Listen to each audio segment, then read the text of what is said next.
Ayan guys, may mga tubo. May gabi po siya tanim dito. Ayan po yung mga tanim niyang gabi. Yan po yung kanyang tanim na tubo din. Yan. At saka nahin pa po yung ibang mga tubo. Ayan, madami-dami din po yan. Medyo matagal-tagal na rin po itong kaingin na ito ay. Ayan, may kamuti pa naman po sila. Pa ilan-ilang piraso. Yan guys, oh. Kulay pula ang dahon.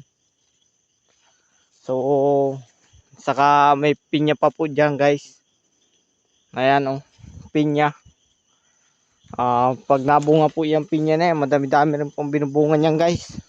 Pero hindi naman siya pambinta. Kung sa ano ay kainin lang din nila.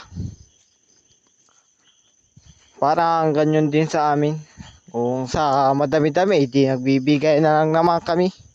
Kung marami-rami ang kanyang natanim at gusto niya mambigay, ayos lang.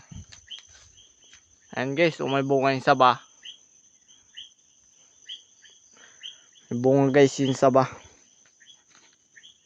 So ngayon guys, ako naman guys ay pauwi naman ako ngayon sa sa bahay. Doon sa bundok na 'yon. Kaya abangan niyo uli ang akin susunod na vlog. Yun lang guys, maraming salamat sa panonood. Huwag niyo kakalimutan mag-share muna, saka mag-subscribe para pakipindot na rin ng notification bell natin diyan para lagi kayong updated sa mga susunod na video ko. Yun lang guys. Maraming salamat.